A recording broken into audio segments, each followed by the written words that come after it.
सभी प्रिय भाई बहनों को प्रभु यीशु मसीह के नाम में शालोम अलैकुम। और प्रभु आप सबकी बड़ी मदद करें, सबको आशीष दे। हम आज एक विषय के ऊपर ध्यान करेंगे और सब लोग इसको बड़ी गंभीरता पूर्वक समझने का प्रयास करेंगे। और हम पढ़ेंगे मत्ती रचित सुसमाचार और उसका 16 अध्याय और 24 वचन से 28 वचन तक हम ध्यान करेंगे। मत्ती 16 24 से 28। यीशु ने अपने चेलों से आकर कहा, यदि कोई मेरे पीछे आना चाहे तो अपने आप का इनकार करे और अपना क्रूस उठाए और मेरे पीछे हो ले। क्योंकि जो कोई अपना प्राण बचाना चाहे वह उसे खोएगा, और जो कोई मेरे लिए अपना प्राण खोएगा वह उसे बचाएगा। यदि मनुष्य सारे जगत को प्राप्त करे और अपने प्राण की हानि उठाए तो उसे क्या लाभ होगा? या मनुष्य अपने प्राण के बदले क्या देगा? मनुष्य का पुत्र अपने स्वर्गदूतों के साथ अपने पिता की महिमा में आएगा, और उस समय वह हर एक को उसके कामों के अनुसार प्रतिफल देगा। मैं तुमसे सच कहता हूँ कि जो यहाँ खड़े हैं उनमें से कुछ ऐसे हैं, जब तक मनुष्य के पुत्र को उसके राज्य में आते हुए ना देख लेंगे, तब तक मृत्यु का स्वाद कभी ना चखेंगे। यहोवा परमेश्वर की आशीष उसके पवित्र वचन के पढ़े और सुने जाने पर हो। आमीन। यूँ तो परमेश्वर का हर एक वचन और हर एक संदेश मीनिंग पूर्वक या मीनिंगफुल है,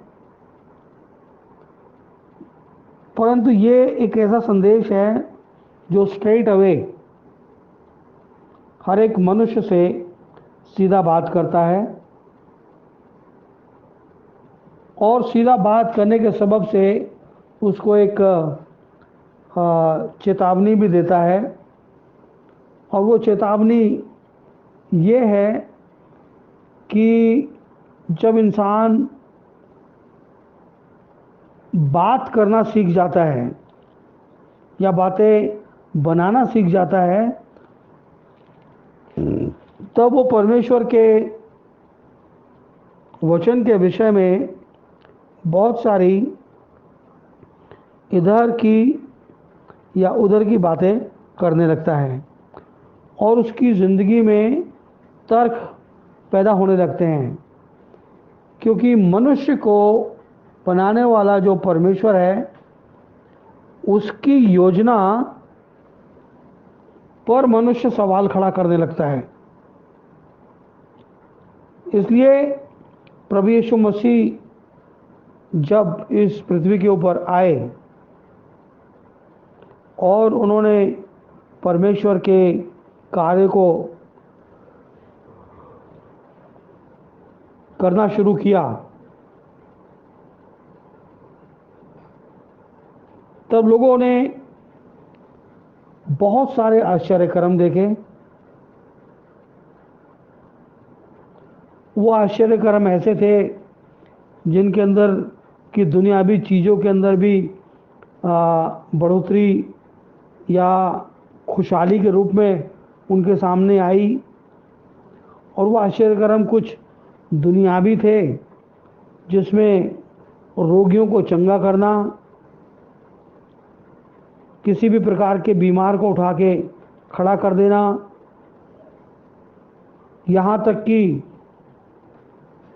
मुर्दे का जलाया जाना, ये सब आश्चर्यकर्म प्रभु यीशु मसीह ने इस पृथ्वी के ऊपर किए। और जब ये आश्चर्यकर्म हो रहे थे तो लोगों के अंदर एक जिज्ञासा उत्पन्न हो रही थी कि वो कैसे, क्योंकि मसीह ने जब प्रचार करना शुरू किया तो उनका एक ही टाइटल था, और वो टाइटल था कि परमेश्वर का राज्य निकट है। परमेश्वर का राज्य निकट है। और आज जो हम प्रचार कर रहे हैं, हम भी यही प्रचार कर रहे हैं कि परमेश्वर का राज्य निकट है। तो 2000 साल से एक ही बात का प्रचार हो रहा है कि परमेश्वर का राज्य निकट है। परंतु आज जहाँ पर आप और हम खड़े हैं, या आज के दिन में हम जहाँ टिके हैं, ये वास्तव में परमेश्वर के राज्य को करीब आता हुआ दिख रहा है। हम इस बात का अनुमोदन कर सकते हैं कि वो राज्य करीब आ रहा है, आ गया है। मैं इस बात को दो तरीके से एक उदाहरण दूंगा ताकि आप उस बात को बेहतरीन तरीके से समझ सकें, एक दुनियावी और एक बाइबल का। अभी हम बारिश के टाइम में रह रहे हैं। इससे पहले गर्मी थी और कुछ कारणों से गर्मी इस साल ज़्यादा नहीं पड़ पाई, परंतु फिर भी लोग दुहाई देते थे कि बारिश आ जाए तो इस गर्मी से निजात मिल जाए।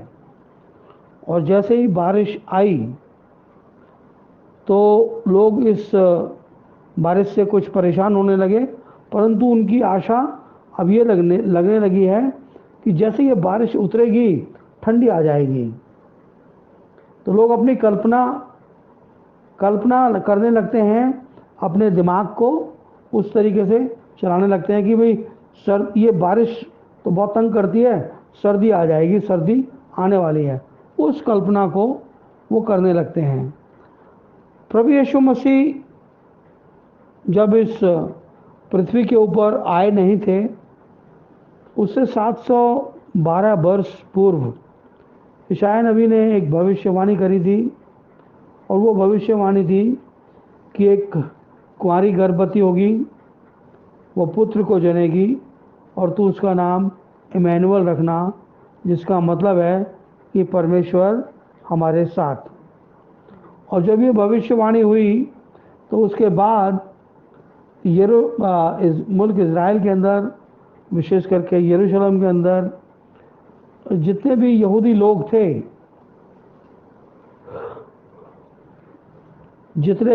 लोग थे, उनके घरों में जो कन्याएं पैदा होती थी, उन कन्याओं को बड़े वो पैरवी के साथ और बड़ी केयर के साथ उनको रखते थे, क्योंकि ये भविष्यवाणी थी परमेश्वर की ओर से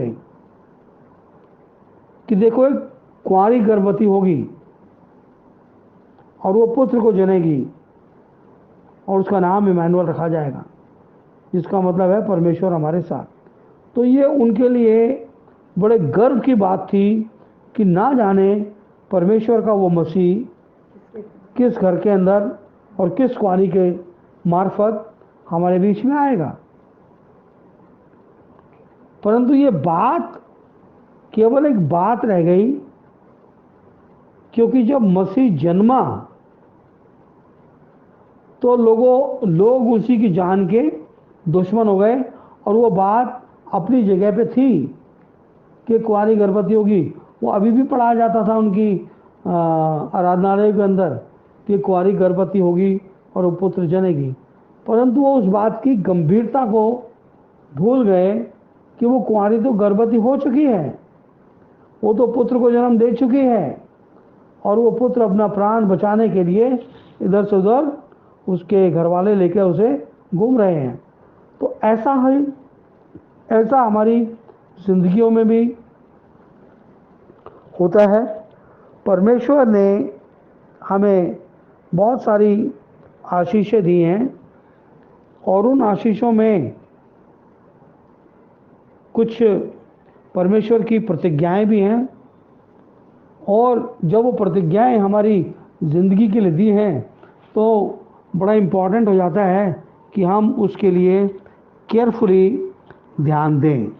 अब यहाँ पर संबंध है डायरेक्ट हमारे अपने जीवन से, तो उसके लिए प्रभु यीशु मसीह ने कहा, तब यीशु ने अपने चेलों से कहा, यदि कोई मेरे पीछे आना चाहे तो अपने आप का इनकार करे और अपना क्रूस उठाए और मेरे पीछे हो ले। इसका मतलब यह है कि हर इंसान की अपनी एक पहचान होती है दुनियावी रूप में, बट वो पहचान दुनियावी रूप में दुनिया के लिए है। हम अपनी पहचान परमेश्वर को नहीं दिखा सकते, ना हम उसको जता सकते हैं, क्योंकि जब तक मनुष्य उद्धार ना पाए वो परमेश्वर से बात नहीं कर सकता, वो परमेश्वर से अपना रिलेशनशिप नहीं रख सकता, ना वो परमेश्वर को अपने हृदय की बात कुछ उस तरीके से बयान कर सकता है, क्योंकि उसके बीच में और परमेश्वर के बीच में एक बहुत बड़ा गड्ढा है, एक खाई है। वो जब तक खाई नहीं पाटी जाएगी तब तक वो परमेश्वर के पास नहीं जा सकता। वो अलग बात है कि परमेश्वर दुआओं को सुनने वाला परमेश्वर है और वो दुष्टों की भी प्रार्थनाओं को सुनता है, परंतु हम एज ए उसकी संतान बनकर हम उसके साथ कोई रिलेशनशिप नहीं रख सकते। अब प्रभु यीशु मसीह ने कहा कि अगर कोई मेरे पीछे चलना चाहे, और जो कोई भी मेरे पीछे चलना चाहे, सबसे पहले उसे क्या करना पड़ेगा? अपने आप का इनकार न करना पड़ेगा, अपनी खुदी का इनकार करना पड़ेगा, अपने घमंड को उतार के फेंकना पड़ेगा। जब इंसान की अपनी खुदी क्या होती है? उसकी अपनी पहचान होती है। अगर कोई बहुत पैसे वाला व्यक्ति है तो उसकी पहचान उसके पैसे से है। अगर कोई बहुत पढ़ा लिखा व्यक्ति है तो उसकी पहचान उसकी पढ़ाई लिखाई से है। अगर बहुत बड़ा कोई कारोबारी है तो उसकी पहचान उसके कारोबार से है। ऐसा ही एक धनाढ्य प्रभु यीशु मसीह के पास आया और प्रभु यीशु मसीह से पूछने लगा कि हे प्रभु, जो बातें ये लिखी गई हैं इन सबको मैं करता हूँ, तू बता मुझ में किस बात की घटी है। तो प्रभु ने कहा कि तू ऐसा ऐसा ऐसा ये करा कर। तो वो कहता है कि ये बातें तो मैं बचपन से अपने लड़कपन से करता आया हूँ। अच्छा, और ऐसा मैं करता आया हूँ, अब तू बता मुझ में किस बात की घटी है। तो उसने कहा जो तेरे पास धन है ना, इसको तू कंगालों को दे दे और मेरे पीछे आ जा। उसका मन टूट गया और वो चुपचाप से वापस चला गया, क्योंकि उसकी पहचान उस पैसे से थी, इसलिए वो पैसे को किसी को नहीं दे सकता था। प्रभु यीशु मसीह इस ब्रह्मांड का मालिक है, मगर वो मनुष्य बनकर इस पृथ्वी के ऊपर आया, और जब वो इस पृथ्वी के ऊपर आया तो उसने यही कहा कि जो कोई मेरे पीछे आना चाहे वो अपनी खुदी का इनकार करे, अपने उस घमंड से बाहर निकले और फिर मेरे पीछे हो ले। और जब तक कोई ऐसा ना करे तो वो जहाँ पे है वहीं पे रहेगा, क्योंकि लोग प्रभु यीशु मसीह के पीछे सिर्फ इसलिए आना चाहते हैं क्योंकि उनको मालूम है कि ये परमेश्वर के राज्य का अधिकारी है और परमेश्वर ने सारा अधिकार इसको दिया है, और अगर हम इसके साथ रहेंगे तो हम इसके अधिकार, इसके राज्य के हम सिटीजन बन सकते हैं, हम इसके राज्य के नागरिक बन सकते हैं, और वहाँ पर किसी भी बात की घटी नहीं होगी। क्यों?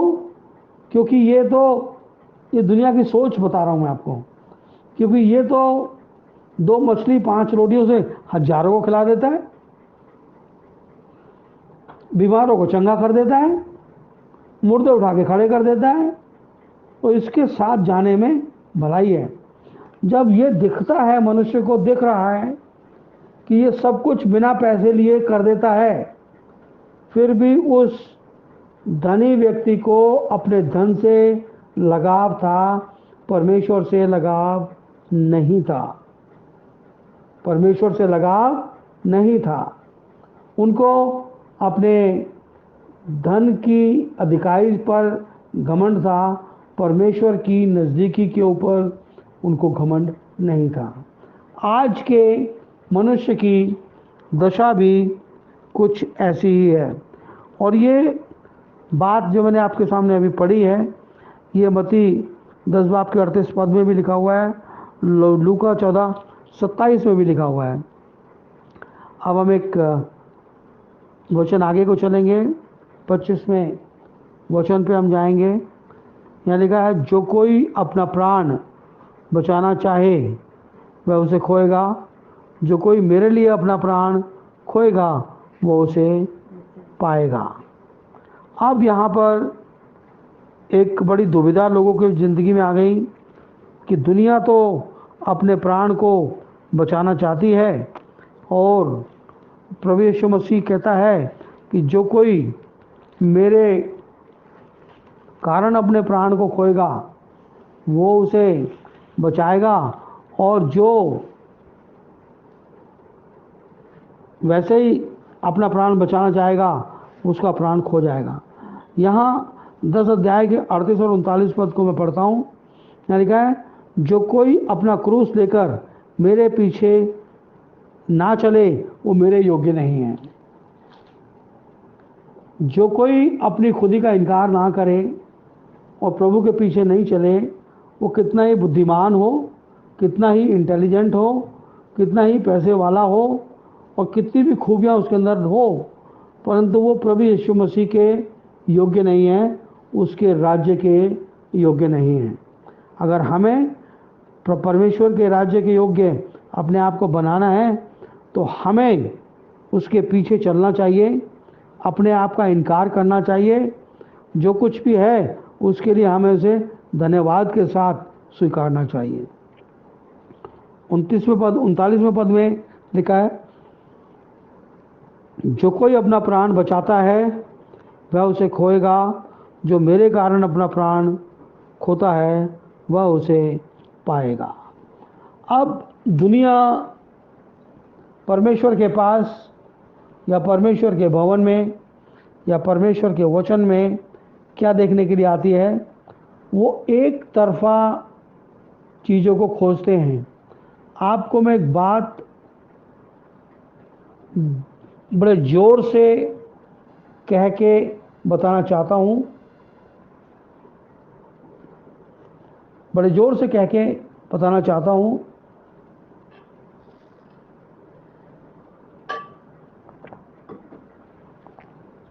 जिस संसार में हम रहते हैं, ये पूरा संसार परमेश्वर के वचन से बनाया गया है। हम जैसे लोग जो इस संसार में आते हैं, अगर बहुत बड़ी हद कर देंगे तो अपने लिए घर बना लेते हैं,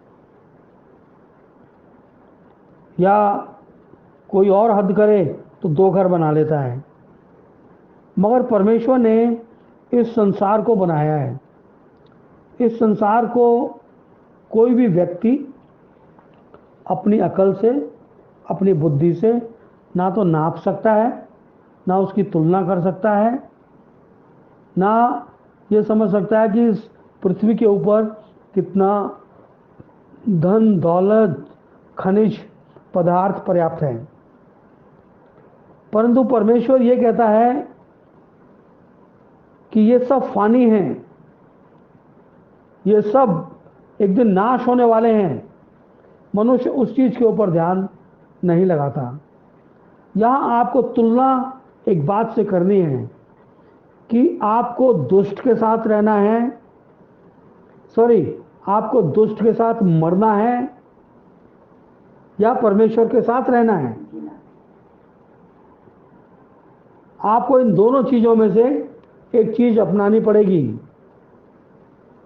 क्या आप दुष्ट के साथ मरना चाहते हैं या परमेश्वर के साथ सदा काल के लिए जीना चाहते हैं?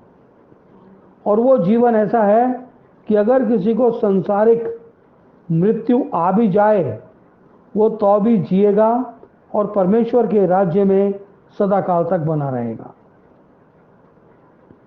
तो ये फैसला आपने करना है और अब जब आप फैसला कर लेते हैं उसके अनुसार आपने आगे को चलना है।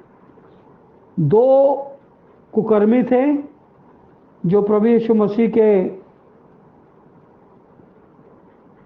दाएं बाएं लटकाए गए थे।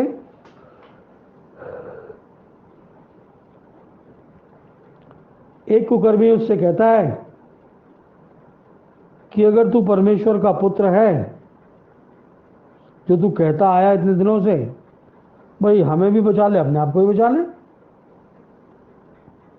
बड़े दिनों से कहता था कि परमेश्वर मेरा पिता है, भाई अब बचाने की बात आई है तो बचा ले।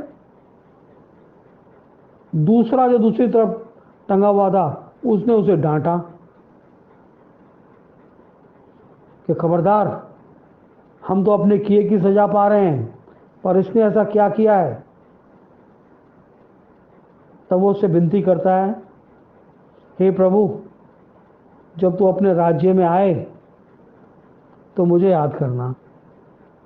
देख कितने सलीके से उसने बात करी कि मुझे याद करना, मेरी सुधि लेना। प्रभु यीशु मसीह ने कहा, मैं तुझसे सच कहता हूं कि तू आज रात ही मेरे साथ फिरदौस में होगा। वो प्राण खोने के लिए लटकाया गया था, उसने अपना सरेंडर प्रभु यीशु मसीह के सामने किया और प्राण बच गए और वो उसी रात प्रभु के साथ फिरदौस में पाया गया। पहले तो ये उस जगह गया होगा मृत्यु के बाद जहाँ सारी आत्माएं थी, फिर जब प्रभु यीशु मसीह उन आत्माओं को जो कैद खाने में थी वहाँ से छुड़ा के लाया तो ये फिरदौस में इसके साथ आया होगा। तो हमें समझना ये है कि परमेश्वर का वचन कितनी सटीक बात करता है। क्या हम उससे कुछ अपने जीवन के लिए, इस जीवन के लिए और अनंत जीवन के लिए हम उससे क्या पा सकते हैं? 26वें वचन में लिखा है, यदि मनुष्य सारे जगत को प्राप्त करे और अपने प्राण की हानि उठाए तो उसे क्या लाभ होगा? या मनुष्य अपने प्राण के बदले क्या दे सकता है? हम भजन संहिता 49 से पढ़ेंगे।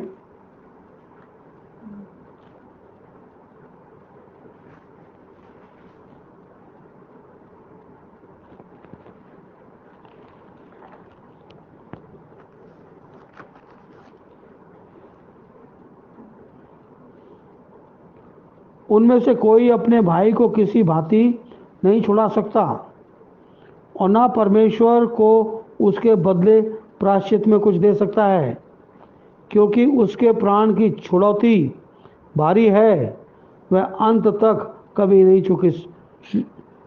चुका सकेंगे। ये परमेश्वर के वचन में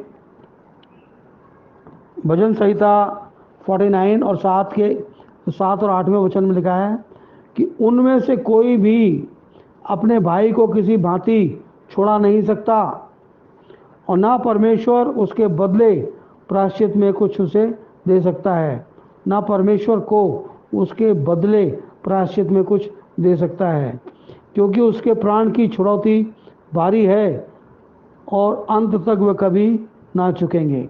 अर्थात जो गुनाह, जो आदि के गुनाह हैं, वो ऐसे उनके बदले कुछ कोई दे नहीं सकता, न धन, न दौलत, न दुनिया भी कोई संपत्ति। उसकी छुड़ौती प्रभु यीशु मसीह का लहू है। वही सारे गुनाहों को धोकर शुद्ध कर सकता है। वही हमें उन पापों से और उस अंधकार की शक्तियों से छुड़ा सकता है। इसलिए यदि मनुष्य सारे जगत को प्राप्त करे और अपने प्राण की हानि उठाए तो उसे क्या लाभ। अगर कोई इंसान सुबह से लेकर रात तक और रात से लेकर सुबह तक खूब मेहनत करता है और दुनिया की बहुत सारी चीज़ें इकट्ठी करता है और वो अपने संबंध को परमेश्वर के साथ नहीं बनाता है तो उसको कोई लाभ नहीं, क्योंकि उसका प्राण तो जाएगा और जो धन संपत्ति उसने बनाई है, एक दिन जब ये पृथ्वी आग और गंधक से जला दी जाएगी तो उसकी मिल्कियत भी जल जाएगी। और उसकी मिल्कियत जब जल जाएगी तो उसके लिए क्या रहा? उसके लिए कुछ भी नहीं रहा। हम ये देखते हैं कि मनुष्य अपने इस जगत को प्राप्त करने का प्रयास करता है। मनुष्य को केवल इस जगत में उतना प्राप्त करना है जितने साल उसको जीवित रहना है, अपने खाने के लिए, अपने पीने के लिए, अपने रहने सहने के लिए, और अपना अधिकांश समय परमेश्वर की महिमा में लगाना है। जब हम परमेश्वर की महिमा में अपने जीवन को लगाते हैं तो वो हमें परमेश्वर के राज्य में ले जाने के योग्य बनाता है। कि मनुष्य का पुत्र अपने स्वर्गदूतों के साथ अपने पिता की महिमा में आएगा और उस समय वह हर एक को उसके कामों के अनुसार बदला देगा। हम इसी मत्ती की पुस्तक से 24 अध्याय से 27वें पद को पढ़ेंगे।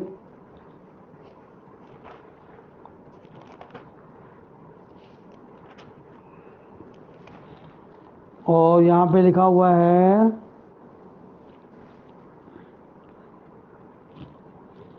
क्योंकि जैसे बिजली पूरब से निकलकर पश्चिम तक चमकती है, वैसे ही मनुष्य के पुत्र का आना भी होगा। जहाँ लोथ है वहीं पर ईगल इकट्ठे होंगे। 37वें पद में एक और पढ़ता हूँ मैं। जैसे नूह के दिन थे वैसे ही मनुष्य का पुत्र का आना भी होगा। अब मेरे अजीज़ों, इस बात को आप समझें कि 27वें पद में लिखा है, मनुष्य का पुत्र अपने स्वर्गदूतों के साथ पिता की महिमा में आएगा और उस समय हर एक को उसके कामों के अनुसार बदला दिया जाएगा। मैं आपको थोड़ा सा पीछे लेके जाना चाहता हूँ और एक और दृष्टांत में से हम कुछ पढ़ने का प्रयास करेंगे।